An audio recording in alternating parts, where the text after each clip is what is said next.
So let's try that again. I did one, well I did two. Here we are. The other day someone said that these were highly polished. Well, they're not highly polished, they're highly wire brushed. Yeah, so let's put them there for a minute. They're getting very hot. I mean, usually the bolts don't get that hot, but these seem to be getting very hot to handle when you clean them. I haven't been showing you really clearly, so that's this one. Let's clean it up and make it nice.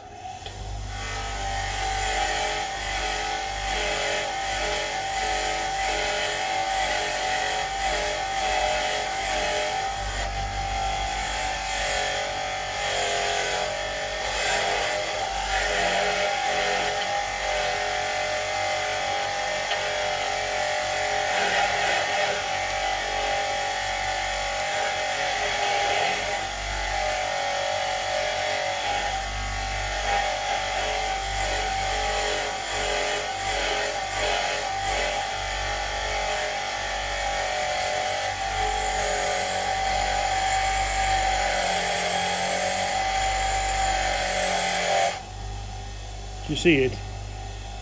It's coming on. There's a before and there's an after. Can you see it? Let's keep going on it.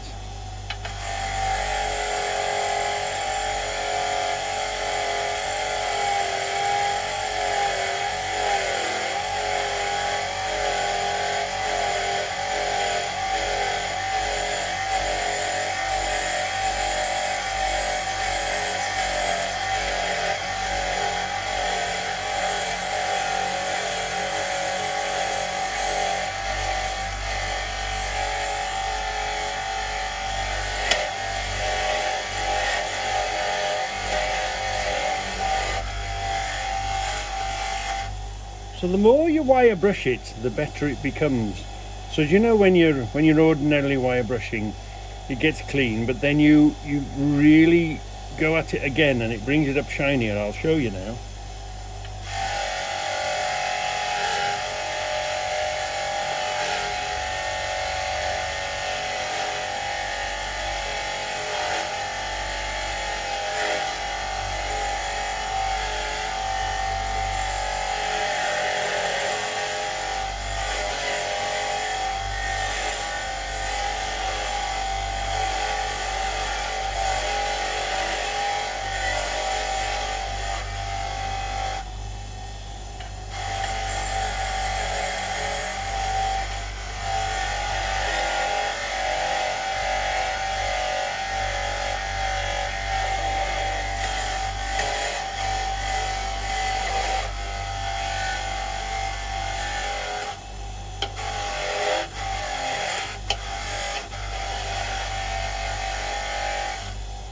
And that's just on the wire brush. It's really hot.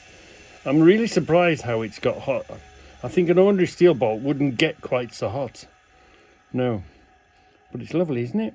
So now we've cleaned up 1, 2, 3, well 3.5 because I used that as a show.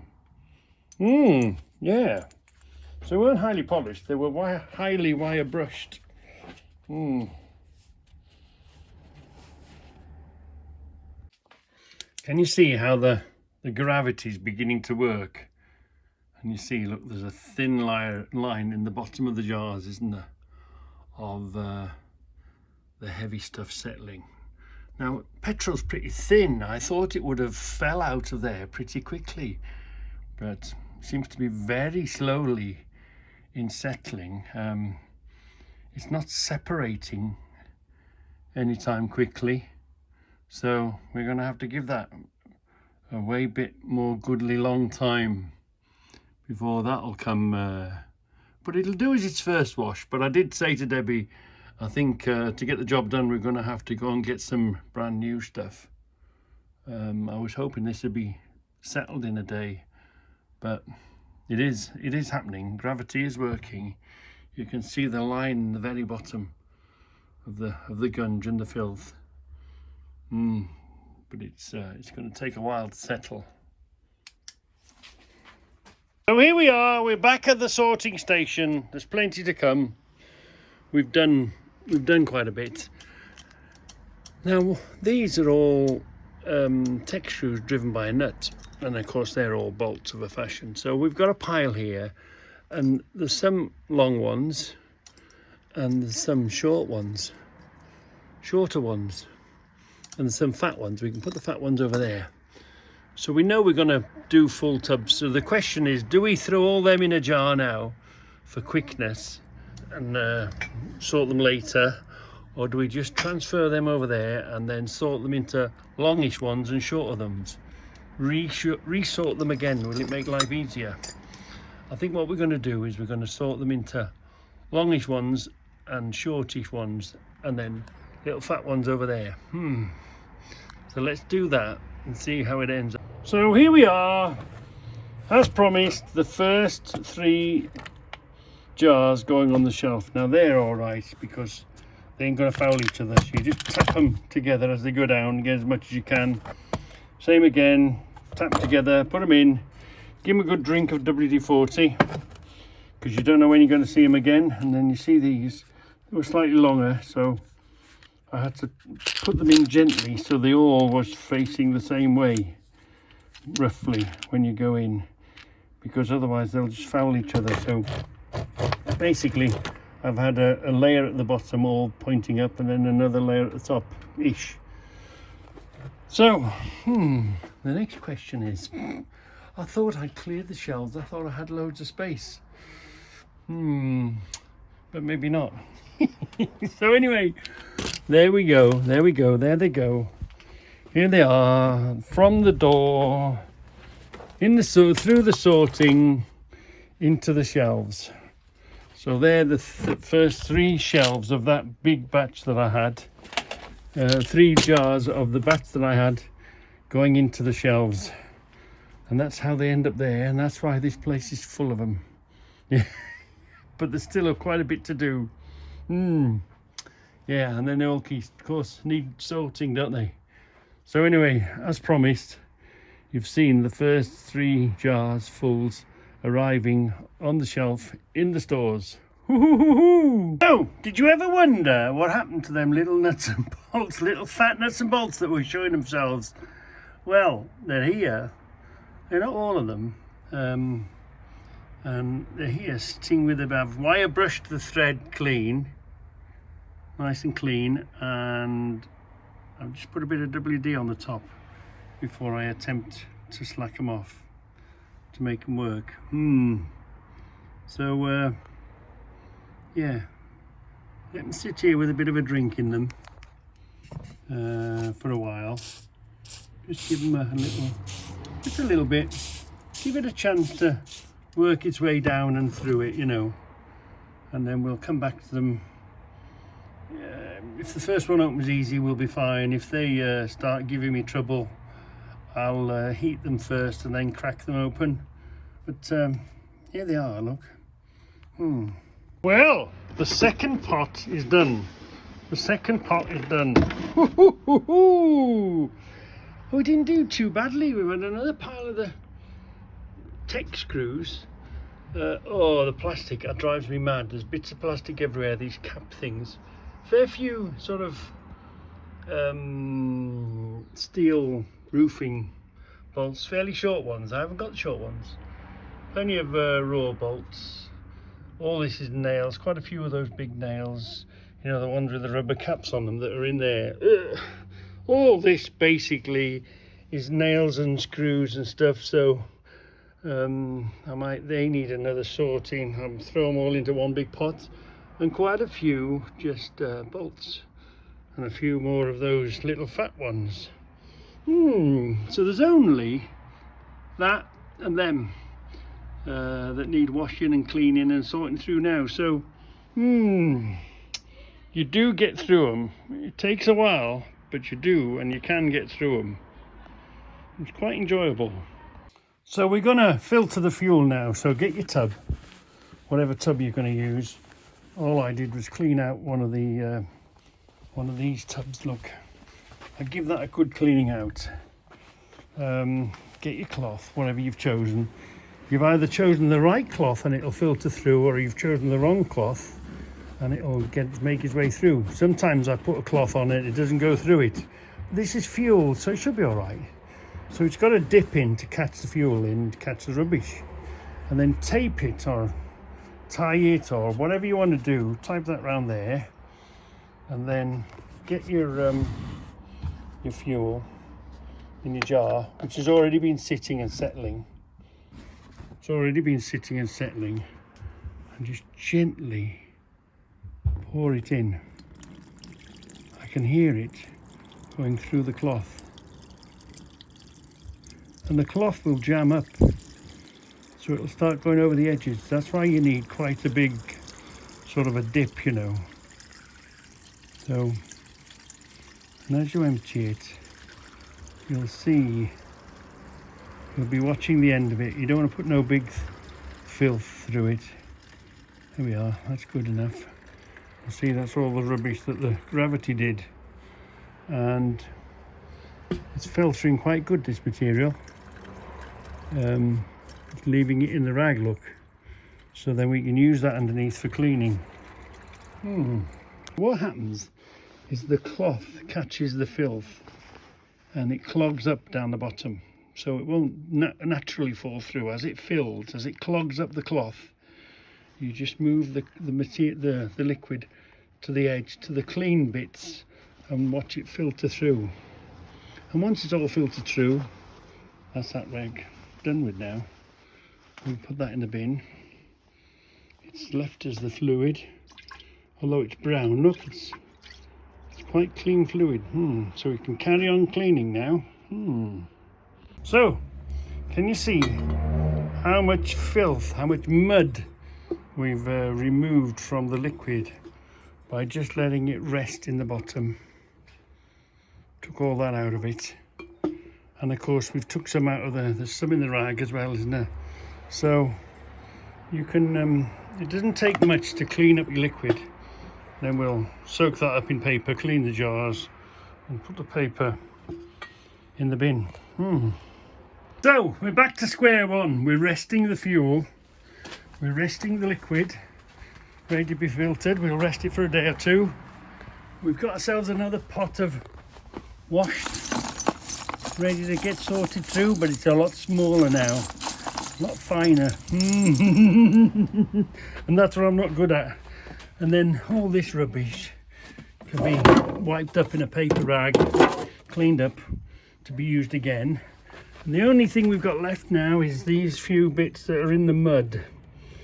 That's the whole amount of rubbish that came out. It's in a form of a mud in the bottom. But I'll make another film how we sort that out, sort this lot out of the mud. So this is where the workshop paper comes in. You can clean it. The paper's really good at absorbing the rubbish, you know, the filth. It's pretty good for cleaning workshop paper. And you're not really using most of your rags, are you? So just wipe everything with the workshop paper until your actual piece of paper is filthy.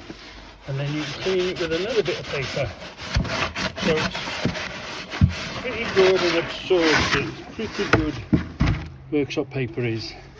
And these will last your rags. And just generally clean and wipe up everything. And then of course the rag that you're throwing away, you can put your paper inside that, can't you? And tie it in a ball and put it in your bin. Or even, if you've got a fire, burn it and it'll all disappear. Yeah, lovely jubbly.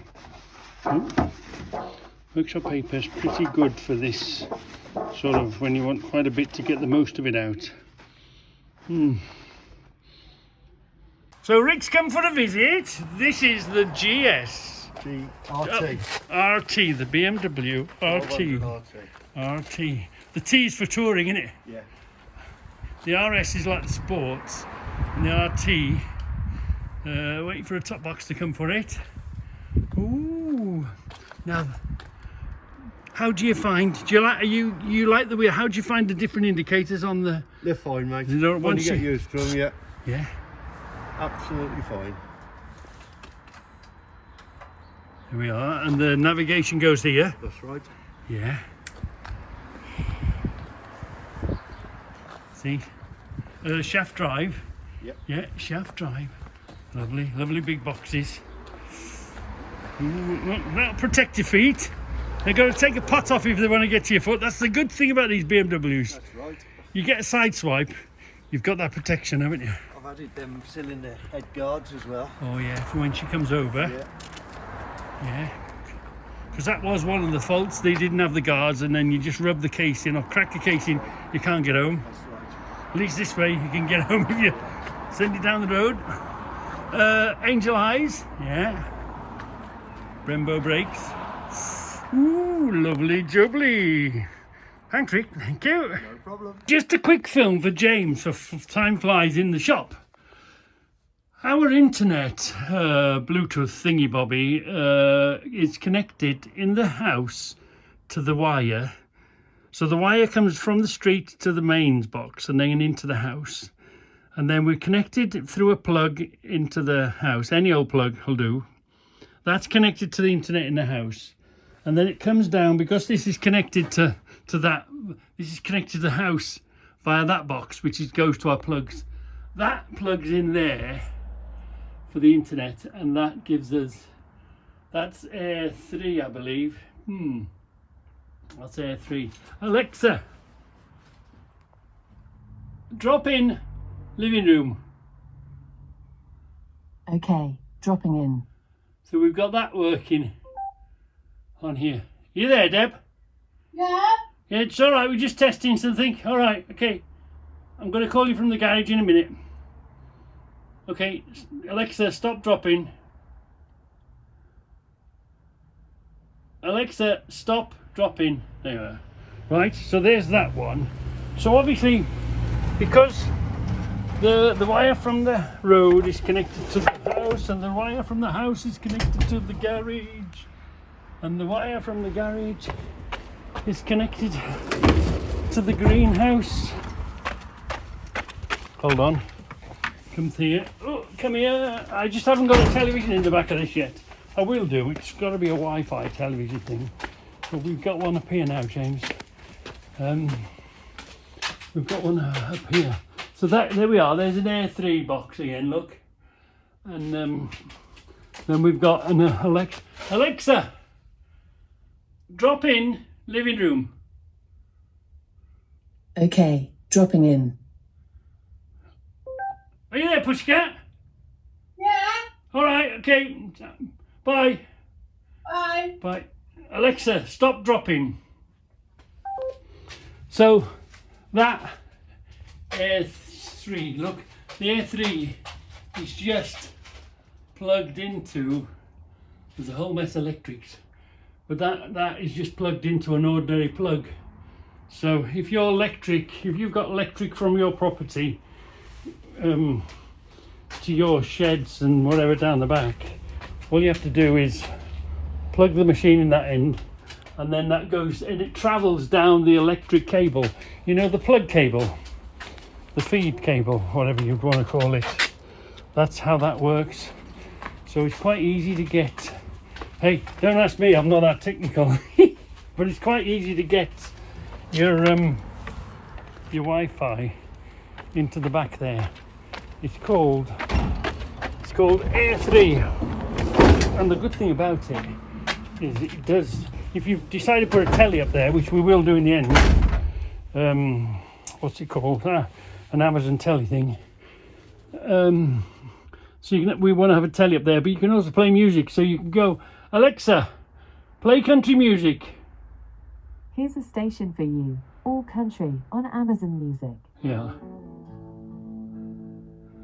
So you can have music and you don't have to use your hand, you just talk to the damn thing. Alexa, stop. So it's quite good. It's doable. You don't have to run a cable anymore. It's called Air 3, I think it's called. So here's something I don't know if I showed you. Alexa, light on. Okay. Alexa, what's she say? Light dim. Dim light. Alexa, light 50%. Okay. Alexa, light off. Okay. So we've got an Alexa here, and that is the surround system. It's a Wi-Fi box, no cables, and the house is Wi-Fi anyway, or you know. So that's how the telly and all that works down there. And then when you come upstairs here, we've got another Alexa up here. Alexa, drop in garage. Okay, dropping in. Hello, is anybody there? Obviously not, I'm here. Alexa, stop dropping. So yeah, and this, because it's the spare room, it covers the office and it covers the bedroom up here. So we put it in the spare bedroom. And of course there's a telly up here. That's where I check my films out. And we've got the old Amazon stick thingy down here as well. Yeah, so it's with YouTube and doing stuff, it's well worth having if you can, if it's in your budget, having a YouTube in your workshop. It helps out making a film for James for Time Flies in the Shop.